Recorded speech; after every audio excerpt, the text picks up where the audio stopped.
Bienvenue sur Avant j'étais prof, le podcast des enseignants en reconversion. Ici on parle sans tabou des doutes, des peurs et des déclics qui mènent les profs à se réinventer.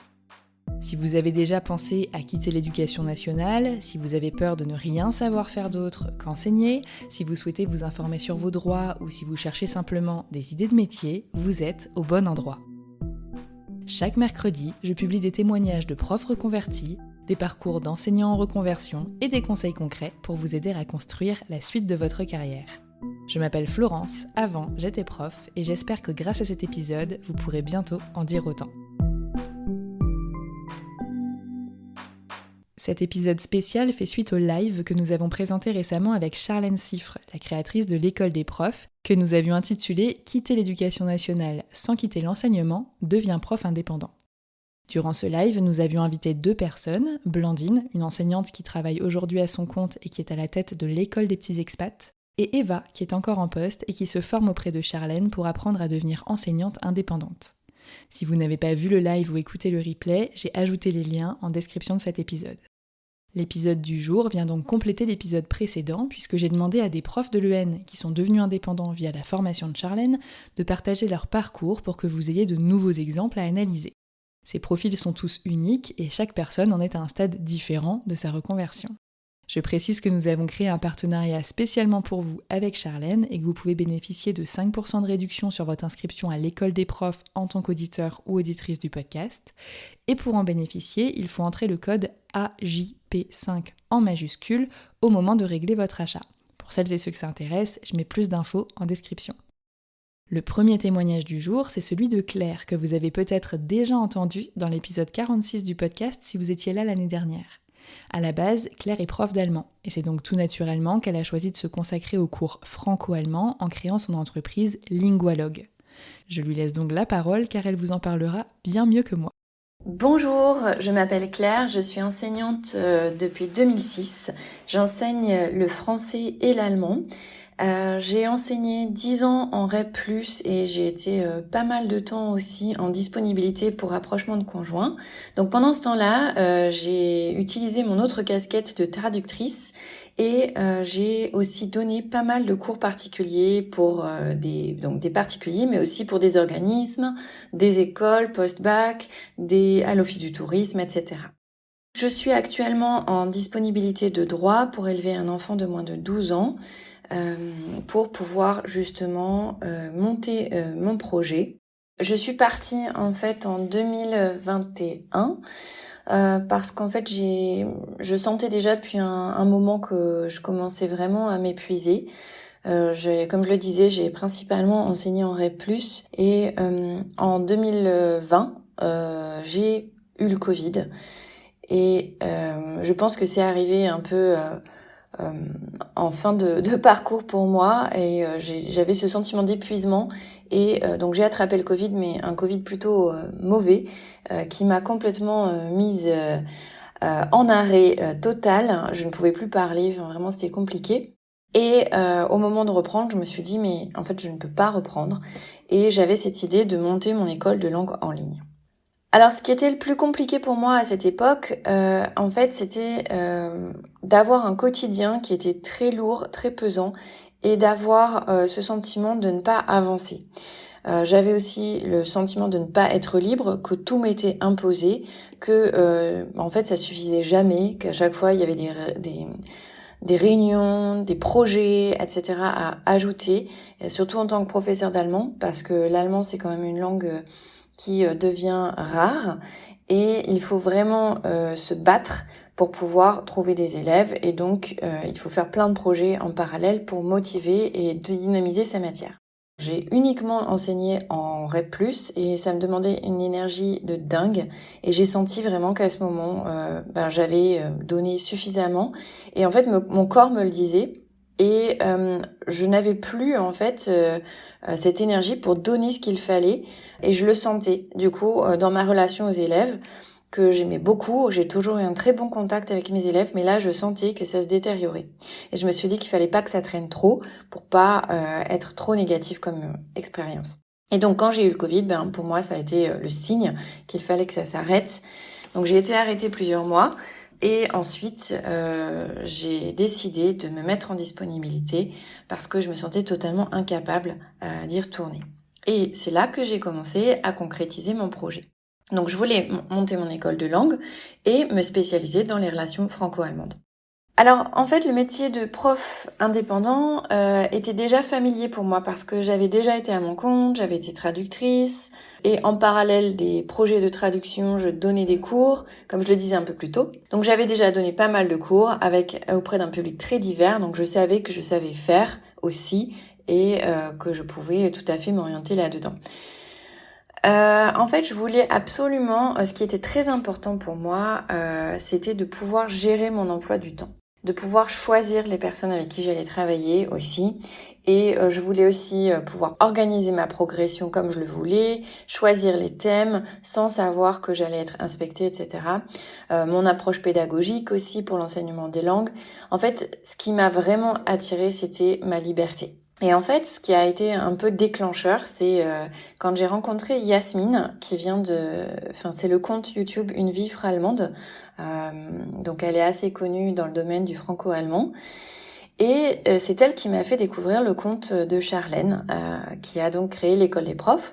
Et je me suis dit, mais en fait, c'est exactement ce dont j'ai besoin actuellement. C'est-à-dire que je ne connaissais rien au marketing, je n'avais même pas de compte Facebook, je connaissais rien aux réseaux sociaux, j'étais pas du tout là-dedans.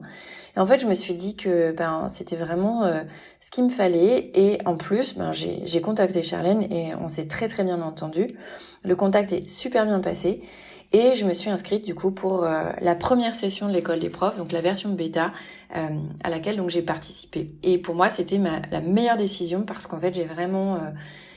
En fait, ça m'a permis de me lancer, ça m'a permis de poser les bonnes bases, de pouvoir monter les projets que je voulais, de me donner des horizons, de ne pas être seule, de pouvoir être intégrée dans une communauté. Et ça me permettait d'aller plus loin que de donner de simples cours particuliers, mais vraiment de créer un écosystème parce que je voulais en fait aller au-delà des cours particuliers. Et c'est comme ça que du coup, j'en suis arrivée à développer des cours. Donc j'ai gardé quelques cours particuliers, mais j'ai développé des cours de groupe, je me suis fait connaître sur les réseaux, j'ai commencé à réfléchir à mon site internet, à ma niche. Donc la niche en fait pour moi elle était évidente, c'était la niche franco-allemande. Donc je m'adresse à la fois aux francophones qui apprennent l'allemand et aux germanophones qui apprennent le français. Et mon idée c'était vraiment de lier ces deux univers et c'est pour ça que ça s'appelle Lingualogue, cours franco-allemand. J'ai commencé aussi à m'intéresser au marketing, j'ai ouvert des cours de groupe, j'ai lancé mon tandem franco-allemand et aussi j'ai mis en place un cours asynchrone parce que pour moi c'était très important de ne pas dépendre uniquement des cours en ligne. En fait, je voulais vraiment créer un cours à disposition que les personnes puissent voir et consulter, travailler à leur rythme sans pression. Et pour moi en fait c'est vraiment un système qui me convient très très bien. Donc au début, je me suis surtout spécialisée dans l'enseignement du français aux germanophones, mais maintenant, en fait, je voudrais un peu rééquilibrer ça et me concentrer un peu plus sur l'allemand à destination des francophones. Aujourd'hui, j'organise mon temps de travail, je décide des cours que je fais, des niveaux que je prends, des plages horaires, de la forme de mes cours. Je décide du temps des vacances aussi. Donc en fait, pour moi, mon objectif de liberté est atteint. C'est un rythme en fait que j'aime vraiment beaucoup, même si il faut être très honnête, c'est pas toujours évident parce qu'il faut toujours se former, il faut toujours être à l'affût de nouvelles choses, de nouveaux projets, il faut tout le temps se renouveler et c'est pas toujours facile non plus quand on a un peu moins d'énergie. Donc c'est pas à idéaliser non plus, c'est pas du tout ce que j'explique, mais en tout cas concernant mes objectifs et ma personnalité, en fait ça me convient très bien. Je me concentre sur ce que j'aime le plus, je crée des supports de travail pour mes élèves, mes étudiants. Je parle beaucoup plus allemand aussi que lorsque j'étais en REP+, devant ma classe. Et en fait, je profite aussi moi-même de la richesse des échanges franco-allemands pendant le tandem, par exemple, mais aussi dans tous les liens que j'ai avec mes apprenants. Et surtout, en fait, ce qui est capital pour moi, c'est que je n'ai plus la boule au ventre, en fait, le dimanche soir. J'ai plus l'angoisse de me lever le matin, d'aller au collège ou au lycée. Et je suis très contente de m'être au travail. Donc, en fait, pour moi, ce qui a le plus changé depuis que je suis prof indépendant, c'est que je n'ai plus ces crises d'angoisse que j'avais. et qui se développait de plus en plus, et c'est aussi pour ça que je pensais à ma reconversion.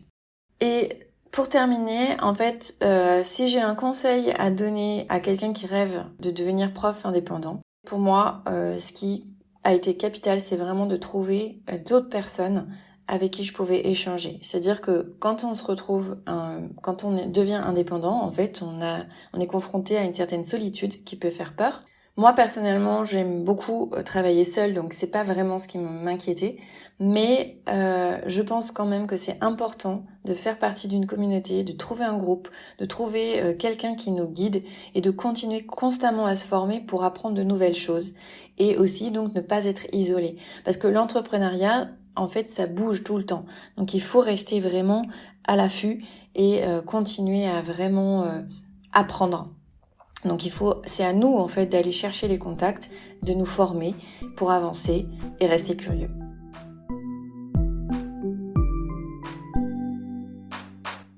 Dans le second témoignage, vous allez découvrir le parcours de Camille, une professeure des écoles qui a enseigné en France et à l'étranger et qui a aussi la casquette de prof de FLE, français langue étrangère. Elle a d'ailleurs décidé de s'en servir pour retrouver le plaisir d'enseigner et la santé, même si le statut d'auto-entrepreneur n'est pas forcément celui qu'elle préfère. Je vous laisse avec son témoignage et je pense qu'il fera écho chez plusieurs d'entre vous. Je m'appelle Camille, je suis prof des écoles depuis 18 ans, dont 7 ans à l'étranger, dans 2 pays différents. Et avant d'être prof des écoles, j'étais prof de français langue étrangère dans 2 autres pays pendant 4 ans. Et cette année, je suis en dispo poursuivi de conjoint à l'étranger. J'ai commencé en tant qu'auto-entrepreneur en septembre, il y a 2 mois. Donc ce qui m'a donné envie de prendre cette dispo, c'est que moi j'avais de toute façon passé mon concours avec pour objectif de rester dans le français langue étrangère, mais sans la précarité. Donc c'était plutôt un moyen qu'une fin, ce concours. J'avais vraiment fait des plans sur le long terme. En fait, je visais des postes à l'étranger, je visais des postes si je restais en France en UPE2A, donc les unités pour accueillir les enfants allophones arrivant en France, ou en Greta pour enseigner le FLE aux adultes. Et donc j'avais bien tout fait comme il fallait pour atteindre mon objectif. J'avais un master 2 de français langue étrangère, j'avais passé dans la foulée du concours la certification complémentaire français langue seconde et de scolarisation, et j'avais aussi donc mes 4 ans d'enseignement de français à l'étranger. Et je pensais pas en fait qu'au fur et à mesure toutes les portes à l'éducation nationale allaient se fermer, c'est-à-dire que mon académie est devenue déficitaire après un certain nombre d'années, et donc j'avais plus de possibilités de détachement, de dispo, de temps partiel. Et puis les postes en UPE2A en fait étaient donnés à des gens qui avaient plus d'ancienneté que moi, même si elles n'avaient pas les diplômes. Un autre élément déclencheur, ça a été quand même l'énorme décalage entre ce que j'ai appris à faire lors de mon premier détachement, l'évolution professionnelle que j'y ai connue et le retour en France. Il y a énormément de choses en fait qui me pesaient dans mon métier de prof des écoles et il faudrait un podcast entier pour en parler. Je me reconnais dans tellement de témoignages de ton podcast, Florence. Donc la première chose pour moi, ça a été vraiment le poids de l'institution, en fait, les règles d'attribution des postes, la frustration de se sentir enfermé à l'école, la pauvreté et la redondance de la formation pédagogique et toutes les problématiques de l'école en fait qui empiraient d'année en année. Ensuite, évidemment, les conditions de travail qui sont vraiment tellement dures dans certaines écoles, rentrer vraiment fracassé de fatigue du travail, passer ses soirées et ses week-ends à s'en remettre, ne même plus sortir au restaurant en semaine parce que en fait le bruit devenait insupportable le soir au retour de l'école, et l'idée de se préserver toujours pour ne pas tomber malade. En fait, plutôt que de s'apaiser d'année en année, je me rendais compte que l'école prenait de plus en plus de place dans ma vie, que j'arrivais de moins en moins à couper. Et j'avais l'impression aussi que, au fur et à mesure du temps, les problématiques se démultipliaient. Donc là, récemment, on a parlé beaucoup du harcèlement scolaire, de repérer aussi des abus dans les familles suite au confinement. Il y a tous les élèves avec des besoins spécifiques et ils sont très nombreux dans les écoles, beaucoup plus que ce qu'on croit.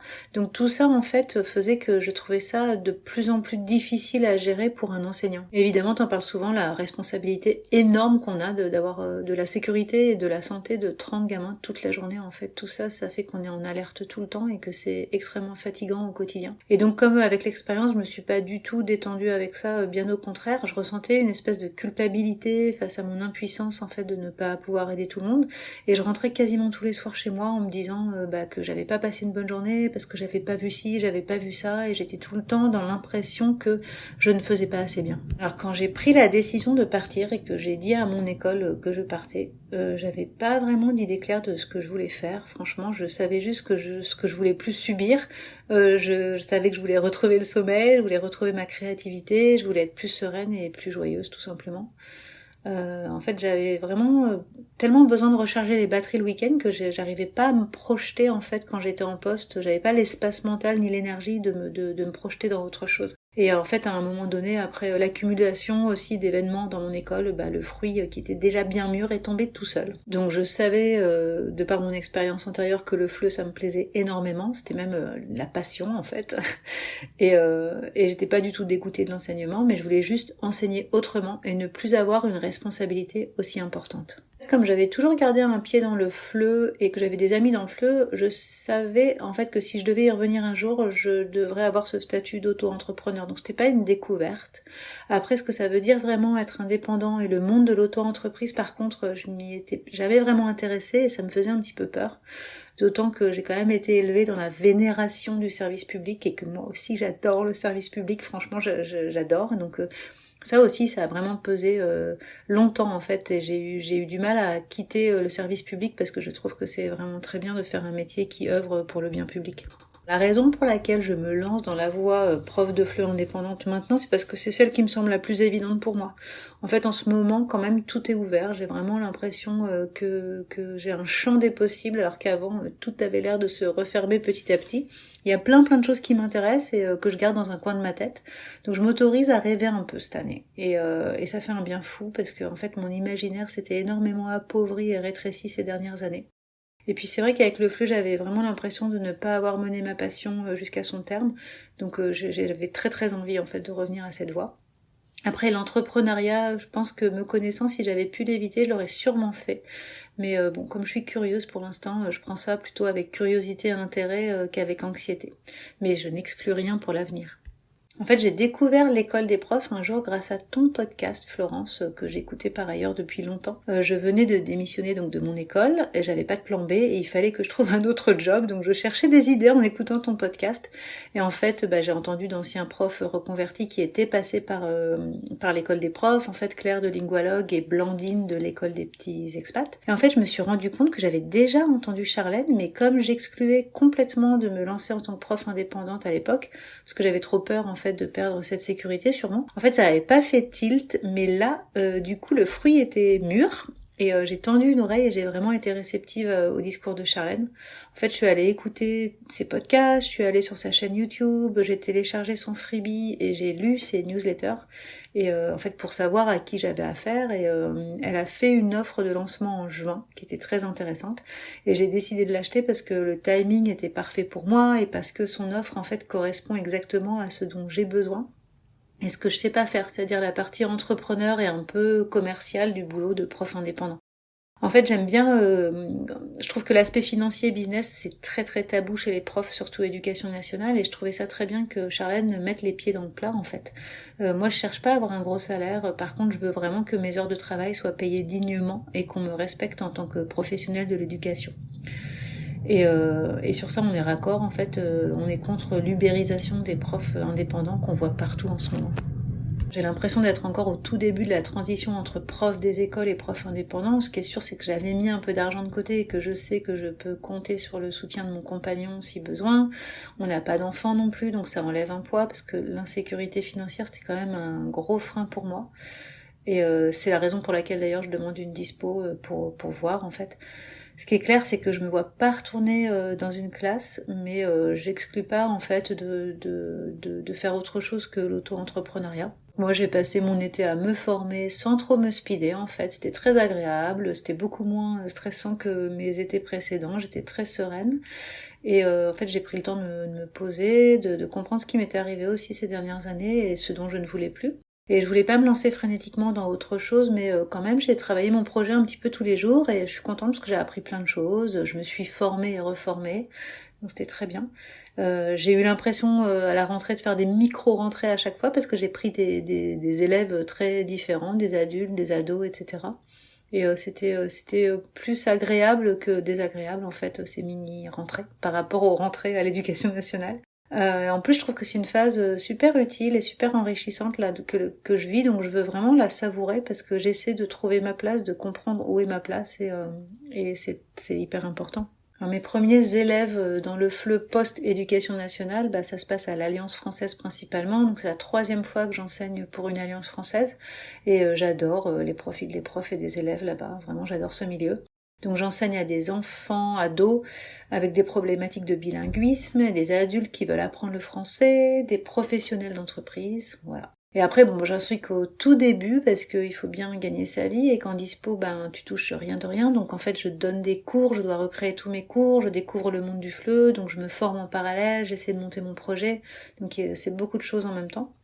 Et comme le champ des possibles me semble très large, en fait, je me sens un peu comme un chien fou qui dégomme toutes les quilles après être resté dans la niche un peu trop longtemps. Donc à un moment donné, je sais que je vais redescendre, me poser, mais pour l'instant, ça fuse un peu dans tous les sens. Pour ce qui est de la niche, l'autre niche, c'est-à-dire la spécialisation, moi j'aimerais me spécialiser dans un public adulte qui a déjà un lien avec la France et qui sait déjà parler un peu français.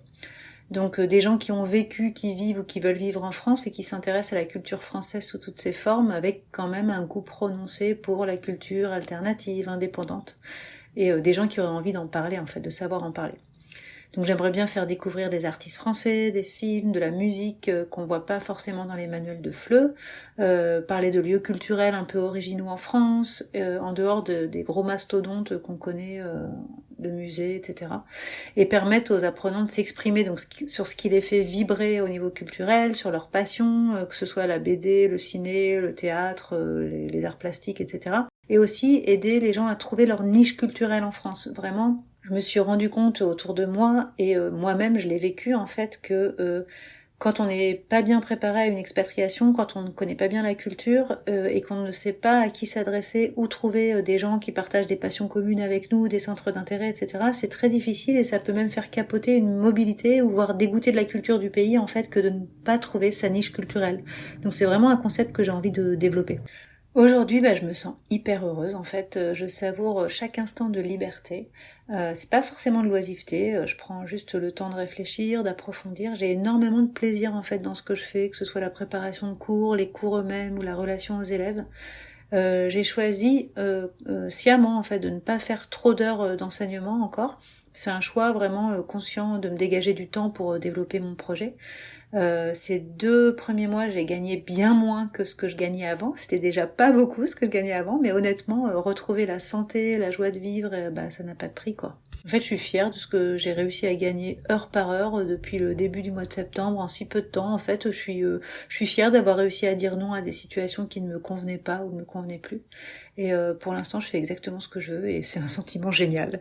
Ce qui a le plus changé depuis que je suis en dispo et que je suis devenue prof indépendante, c'est que je n'ai plus les violentes migraines à peu près 10 jours par mois. Je n'ai plus de palpitations dues au stress. Je n'ai plus à m'occuper de la sécurité et de la santé de 30 élèves et à rendre des comptes aussi à tous les adultes concernés. Je n'ai plus à assister à des réunions absurdes et inutiles. Je n'ai plus à me lever à 6h30 du matin, chaque jour de la semaine comme je le faisais depuis 18 ans. Je n'ai plus la boule au ventre dès le dimanche après-midi et à la place, je suis stimulée intellectuellement. Je garde un lien avec les enfants et l'enseignement, donc ça c'est vraiment très chouette aussi. J'arrive à courir 3 fois par semaine entre mes cours. Je me sens bien en fait, j'aborde chaque jour de la semaine sereinement et chaque semaine en fait a son lot de surprises et plutôt des bonnes surprises d'ailleurs. Donc si je devais donner un conseil à une personne qui souhaiterait se lancer en tant que prof indépendant, honnêtement, ça serait hyper dur de lui donner des conseils parce que chaque parcours est différent et donc chaque conseil serait différent en fait.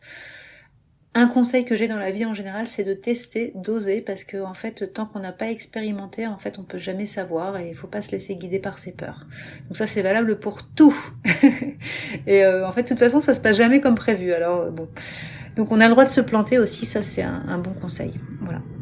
Et puis je voulais finir en te remerciant Florence et en remerciant aussi Charlène parce que en fait on te le dit souvent mais vous êtes un petit peu la bouée de sauvetage ou l'horizon rêvé de beaucoup d'enseignants et ça fait du bien en fait de trouver une communauté de gens qui se comprend et qui se soutient. Voilà, donc merci beaucoup. Je me souviendrai toujours des premiers épisodes de Avant j'étais prof que j'écoutais en faisant du yoga dans ma chambre pendant le confinement. Le troisième témoignage, c'est celui de Lucie qui démarre tout juste sa reconversion et qui est probablement à l'étape la plus proche de celle où vous vous trouvez si vous êtes encore en poste. Passer de prof fonctionnaire à prof indépendant, ça s'apprend, ça se réfléchit, ça s'anticipe. Et qui a dit qu'on n'avait pas le droit de prendre le temps de se reconvertir ? Bonjour à tous, je m'appelle Lucie, je suis professeure d'anglais dans le secondaire, donc en collège et lycée. J'ai à peu près tous les niveaux de classe de la 6e à la terminale, incluant les spécialités, la LLCE ainsi que les classes européennes.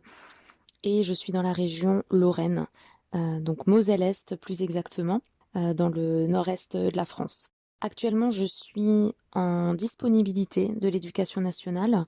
Je suis déjà sur ma 2e année de disponibilité. Donc, je suis toujours rattachée à l'éducation nationale pour le moment. Et là, je suis en dispo donc pour voyager parce que c'était un de mes rêves de pouvoir partir en sac à dos autour du monde pour visiter différents pays et prendre un petit peu de recul sur beaucoup de choses, dont le côté professionnel. Ce qui m'a donné envie de penser à quitter l'éducation nationale, c'est sincèrement essentiellement les effectifs de classe. Je suis professeure en privé. Les effectifs sont généralement un petit peu plus nombreux, un petit peu plus élevés que dans le public. Donc dans mes classes, c'est arrivé au lycée notamment que j'ai 39 élèves dans une seule classe. Et c'est extrêmement compliqué, voire impossible, d'enseigner une langue étrangère à 39 élèves durant 50 minutes de cours, les faire tous participer, les faire tous interagir. C'est une gestion mentale qui est énorme et ça me prenait énormément de temps, d'énergie. Aussi, le fait d'avoir les deux niveaux, à savoir collège et lycée, dans une journée, c'est vrai que c'était une gestion mentale assez lourde de passer des petits 6e aux classes européennes ou bien aux LLCE. D'une heure à l'autre, c'est vrai qu'on doit fermer, réouvrir plusieurs tiroirs. Donc ça, c'était aussi un petit peu compliqué, même si c'est en même temps ce qui me plaît énormément parce que j'ai pas eu qu'un seul profil d'élèves, j'ai eu vraiment du collège et du lycée et ça m'intéresse beaucoup parce que j'ai pas eu le temps de m'ennuyer, on va dire. Donc c'est un avantage et un inconvénient. Ce qui m'a donné aussi envie de penser à partir, c'est tout simplement le fait que c'est un métier que je trouve assez solitaire au final. J'imaginais ça comme un métier où justement l'interaction avec les collègues est grande, où on les voit souvent. Or, c'est pas le cas. On est généralement seul devant nos élèves, seul dans notre salle de classe et les collègues, on les voit très peu durant les pauses, les récrés, etc. Mais encore là, c'est beaucoup de temps passé à faire nos photocopies, à essayer de répondre aux mails, à faire en fait des choses, on va dire, surtout administratives qui prennent du temps et qui nous empêchent aussi d'échanger simplement avec des collègues ou de couper complètement de l'aspect classe. Voilà, donc je dirais qu'il y a des choses qui m'ont donné envie de quitter l'éducation nationale, mais en numéro 1, je mettrais vraiment l'effectif de classe, parce qu'avoir 39 élèves par classe, c'est absolument ingérable. Donc l'enseignement me plaît, la transmission me plaît, le relationnel que j'ai avec les élèves me plaît aussi, mais les effectifs font que je ne peux pas faire mon métier dans de bonnes conditions. J'avais une idée claire de ce que je voulais faire ensuite, tout simplement parce que ça fait quelques années que je me suis lancée sur le côté dans des cours en ligne, mais de façon très informelle.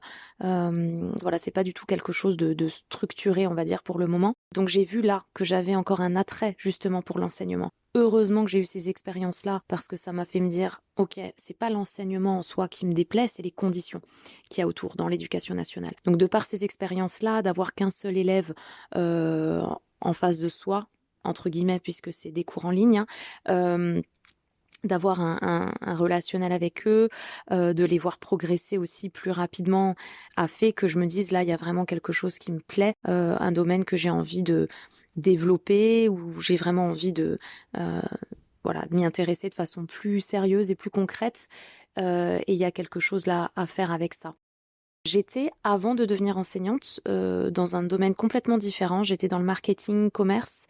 Donc j'ai pu voir aussi le monde de l'entreprise par ailleurs, avant de me lancer dans l'enseignement. Donc je ne suis pas à ma première reconversion, mais en tout cas, j'ai longtemps hésité à me dire, est-ce que je reviens dans le monde de l'entreprise ou est-ce que je reste dans l'enseignement? Et grâce à ces expériences de cours en ligne, one-to-one, j'ai pu vraiment voir que c'est l'enseignement qui me plaît. C'est pas ça du tout que j'ai envie de quitter aujourd'hui, mais j'ai envie de me créer des conditions d'enseignement qui soient bien différentes de celles que je connais actuellement. Sans parler de la charge mentale aussi du travail et des choses qu'il y a à faire à côté, les week-ends où parfois on corrige les copies, les emails aux parents, les réunions, etc. Bien sûr, ça aussi, c'est un aspect qui m'a beaucoup pesé. Parce qu'en entreprise, bien évidemment, quand on termine sa journée de travail, on a fini. Les week-ends, on n'est pas là à penser au travail tout le temps. Et c'est aussi des métiers qui sont peut-être un petit peu plus stimulants, on va dire, intellectuellement parlant, parce qu'on rencontre des personnes nouvelles tous les jours, parce qu'on apprend des nouvelles choses tous les jours. Dans l'enseignement, il n'y a pas forcément ce côté-là, quand on est à l'éducation nationale en tout cas. Voilà, je trouve qu'on a moins de possibilités de s'élever intellectuellement parlant sans être péjorative, mais c'est comme ça que je le ressens en tout cas. Donc comme expliqué, la voie de prof indépendant, je l'ai découverte un petit peu par hasard en répondant à une annonce sur Facebook, dans un groupe Facebook par rapport à justement des cours à donner à des petits élèves qui souhaitent apprendre le français, qui sont pour la plupart dans des écoles françaises à l'étranger et qui ne maîtrisent pas encore le français, surtout oral. Donc c'était des élèves de 4 ans minimum jusqu'à 8-9 ans et c'est ça qui m'a donné envie de me lancer là-dedans. Ce qui m'a donné envie de me former avec Charlène et l'école des profs, c'est tout simplement le fait d'avoir vu le canal de Charlène sur Instagram, d'avoir suivi sa page et d'avoir vu ses réels qui m'ont beaucoup parlé. Toutes ces vidéos aussi explicatives sur l'école des profs et sur sa philosophie et sa façon de former les profs. J'ai adoré sa façon d'être, très simple, très naturelle, très vraie, très authentique, chose qu'on ne retrouve pas forcément ailleurs.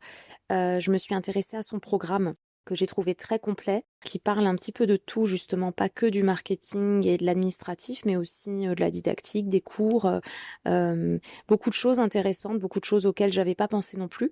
Donc j'ai sauté le pas. J'ai jamais payé de formation de ma vie, mais là je me suis dit allez, je me lance. Ça me semble vraiment intéressant, complet.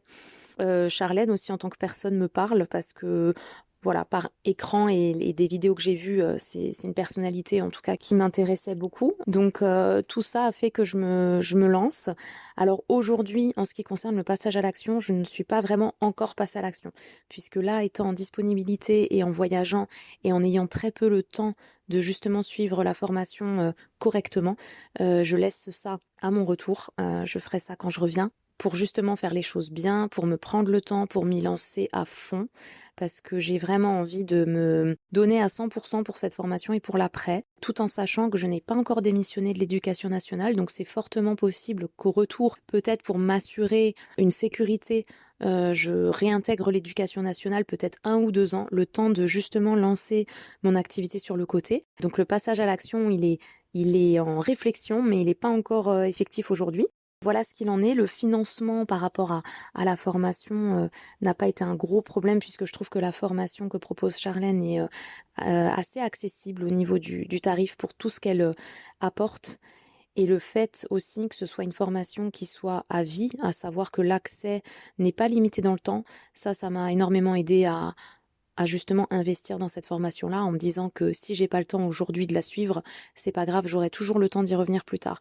Donc ça, c'est vraiment un point qui a été très important dans ma prise de décision. J'ai pas véritablement de peur quant au passage à l'action puisque je sais que j'ai toujours cette opportunité-là de rester dans l'EN en attendant justement de développer correctement mon activité. Mais en tout cas, j'ai hâte de pouvoir suivre ça correctement, me lancer dans cette formation et développer mon activité à mon compte.